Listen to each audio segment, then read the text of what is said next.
안녕하세요. 귀농을 꿈꾸는 농부 윤파머입니다. 오늘은 그 장작패기를 한번 해볼 건데요.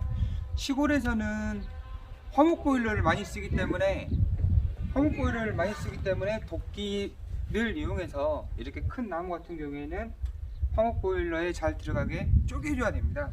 그래서 이제 나무가 크다 보면 나무의 마르는 것 정도에 따라서 짝짝 쪼개지게 잘 쪼개지는 경우가 있는데요. 그렇지 않고 나무에 박혀서 안 빠지는 경우가 발생이 됩니다.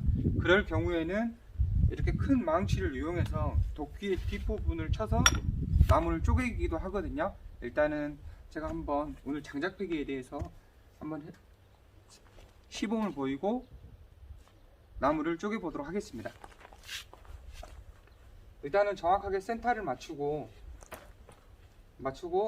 한번 연습하고 내리치는 게 가장 바람직하다고 생각합니다.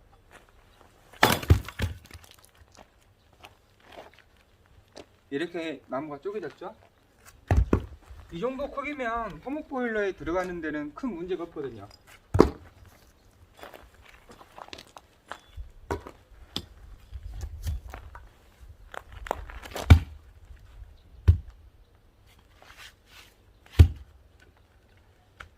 이 나무는 예전에 집 짓고 나서 기둥으로 썼던 나무인데 뒤쪽에 보면 못이 있어 가지고 반대쪽으로 해서 쳐볼게요.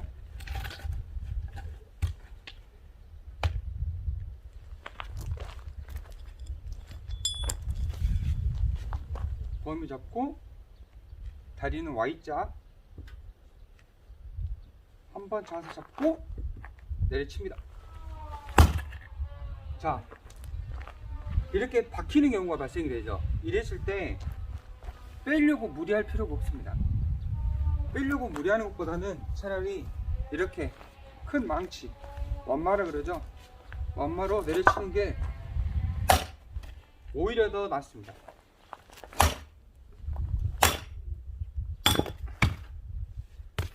보셨죠?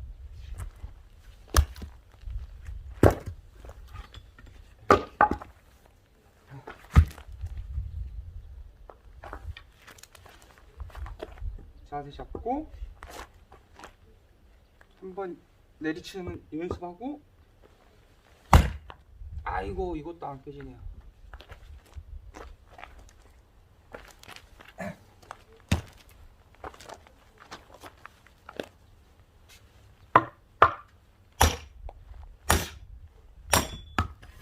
이렇게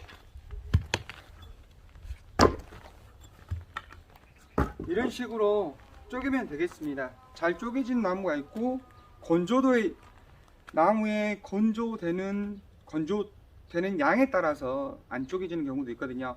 이럴 때는 꼭 이런 큰 망치를 이용해서 쪼개면 괜찮을 것 같습니다. 좋은 정보가 됐으면 좋겠습니다. 좋아요 꾹, 꼭 구독 신청해 주세요. 이상 윤파머였습니다.